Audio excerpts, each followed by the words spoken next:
나이가 들어서 관절 질환이 생겨 병원을 찾았더니 인공관절 수술을 권유받는 경우 많으실 겁니다. 요즘에는 인공관절 수술을 선택하는 분들이 늘어나고 수술의 종류, 수술 후 회복 정도, 또 통증 완화 정도가 기존과는 달라서 수술 전 이모저모 궁금해하는 분들이 많은데요.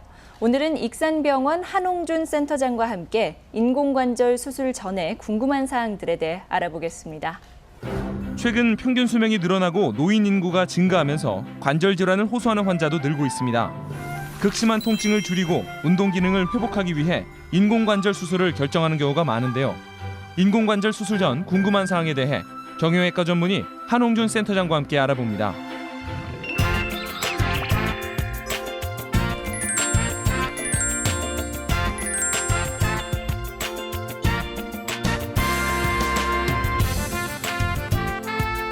안녕하세요.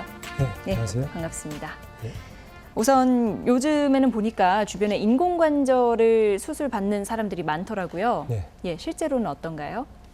예, 굉장히 많습니다. 그게 이제 80년대, 90년대, 2000년대 들어가면서 그 빈도는 점점 증가하는 추세고요. 이제 그게 두 가지 측면에서 이렇게 증가하는 것 같습니다. 한 가지는 아무래도 이제 평균 수명이 늘어나기 때문에 이제 고령의 그런 그 환자분들이 많다는 거.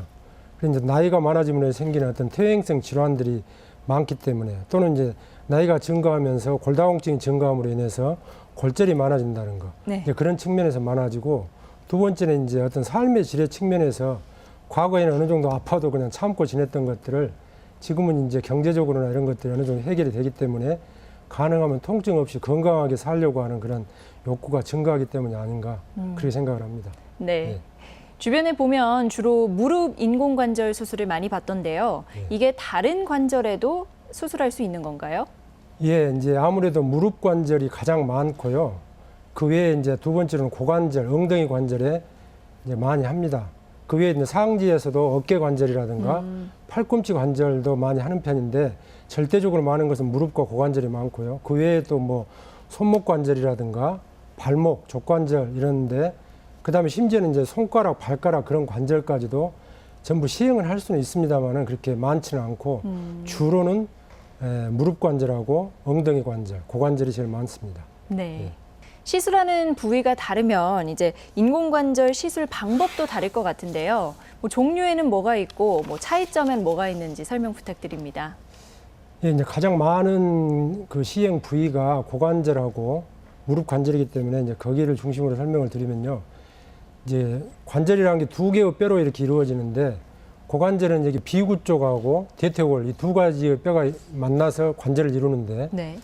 이 두 군데를 다 이와 같이 금속으로 이렇게 대체하는 경우를 우리가 전치환이라고 그러고요.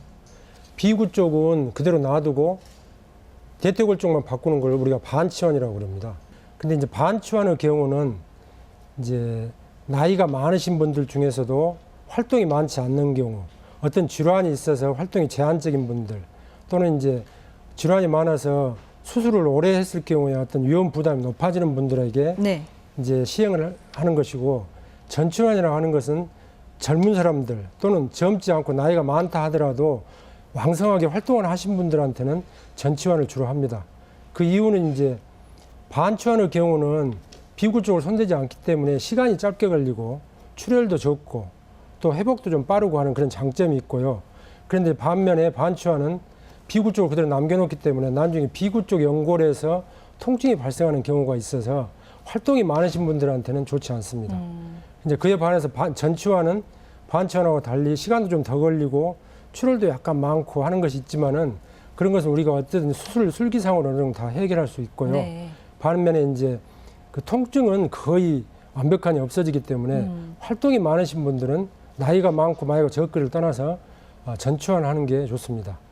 그리고 이제 슬관절의 경우는 대퇴골하고 경골이 만나서 관절을 이루는데 이렇게 대퇴골과 경골을 전부 다 이렇게 금속으로 대체하는 경우를 전치환이라고 그러고 이제 대퇴골과 경골의 절반, 뭐 내측이든 외측이든 이렇게 절반만 바꾸는 경우를 네. 이제 한 구역 치환술이라 그렇게 이야기를 합니다. 네.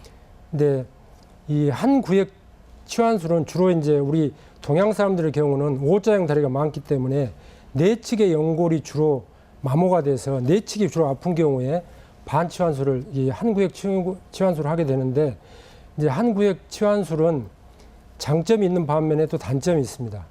장점은 그대로 그 정상적인 관절의 일부를 남겨놓기 때문에 관절의 어떤 그런 나중에 운동 범위도 좋고 또는 이제 어떤 우리가 그 위치 감각이라는 그런 것들이 그대로 보존이 되기 때문에 기능상으로 좋은 점이 있는 반면에 네. 예, 이제 이게 수명이 좀 잡습니다. 한 구역 치환술은 대개 10년 그 이내에 다시 재수술을 해야 될 확률이 한 20-30% 정도 됩니다. 그래서 그 수명이 좀 짧다는 문제하고 그다음에 두 번째로는 재치환술을 하더라도 나중에 뼈에 손상이 많고 그래서 나중에 뼈를 다시 복구를 해야 된다거나 또는 어떤 특수한 어떤 금속 보강물을 써야 된다든가 하는 그런 수술 설계상의 어려운 점이 있어서 재치환술의 그런 결과도 좀 좋지 않는 면이 있습니다. 그에 반해서 전치환술은 다 갈기 때문에 이제 통증이라든가 그런 면에서 그다음에 이제 인공관절 수명 면에서는 이 한 구역 치환술보다 결과가 더 좋은 편입니다. 인공관절 수술은 이제 재수술이 필요하다고 말씀하셨잖아요. 네. 이게 뭐 몇 번까지나 받을 수 있는 건지, 예. 뭐 일반적으로 수명은 얼마나 되는지 궁금하네요. 예. 이제 그 수술을 받으러 오신 분들, 특히 나이가 좀 젊으신 분들은 거기에 관심이 많습니다. 네. 인공관절 수술은 2번도 할 수 있고 3번도 할 수 있고 뭐 4번도 할 수 있습니다. 얼마든지 할 수는 있는데 수술 술기상 기술적으로 2번, 3번 할 때마다 좀 어려운 점이 증가하게 되는데 그 이유가 이제 오랫동안 쓰면서 그 인공관절 주변에 뼈의 손상이 많아지기 때문에 그런데요. 그런 그 재수술을 하면서 다른 뼈를 이용해서 그 손상된 뼈를 다시 복원을 해야 된다는 그런 어려운 점이 있기 때문에 그렇습니다. 그러나 실제로는 이제 그런 것들을 기술적으로 다 해결을 하면은 2번째 수술을 하든 3번째 수술을 하든 수명이나 이런 것들은 첫 번째에 비해서 이렇게 많이 떨어지지는 않습니다. 그럼 오랫동안 건강한 관절을 유지하기 위해선 평소에 어떻게 하는 게 좋을까요? 나이가 들어서 생길 수 있는 이제 어떤 그런 그 골절, 특히 골절은 대부분이 어떤 그 골다공증 이런 것들이 문제가 되기 때문에 골다공증을 젊었을 때 예방을 하면은 나이가 들어서 그런 수술을 피할 수 있는데 골다공증을 예방하기 위해서는 사실은 10대, 20대 때 많은 그런 운동을 통해 가지고 뼈의 강도를 많이 높여놔야 됩니다. 네. 칼슘도 충분히 섭취를 하고 비타민 D를 많이 형성하기 위해서 이제 햇빛 아래서 많은 운동을 해줘야 되는데 우리나라는 조금 이제 그 뭐 공부를 많이 시키다 보니까 그런 것들이 좀 부족하죠. 그래서 나이가 들어서 이제 그런 골다공증이 심해져서 수술하는 그런 경우가 많습니다. 그리고 나이가 들어서 또 이제 어떤 운동을 꾸준히 해가지고 어떤 그 관절 주위의 근육의 어떤 근력을 증가시킨다든가 또는 근육의 볼륨을 증가시킴으로 인해서 관절로 직접적으로 가는 그런 어떤 힘을 근육으로 분산시켜가지고 관절 연골을 좀 보호해줘야 될 필요도 있고요. 특히 이제 여자분들의 경우에 무릎 수술을 많이 하는데 여자분들은 가사 일을 한다든가 또는 밭에서 일한다든가 그럴 때 대부분 쭈그려서 앉아서 일들을 많이 하세요. 그렇죠. 그게 관절에 아주 치명적으로 좋지는 않습니다. 그래서 가능하면 이제 젊었을 때 일을 하시더라도 그런 쭈그리고 앉아서 하는 그런 일들을 좀 피하시는 게 좋고 또 이제 폐경을 전후해서 폐경기 이후에는 특히 이제 그 골다공증을 예방하기 위한 그런 노력들을 많이 하셔야 됩니다. 네, 오늘 이 시간에는 정형외과 전문의 한홍준 센터장과 함께 인공관절 수술에 대해 알아봤습니다. 오늘 말씀 고맙습니다. 네, 감사합니다.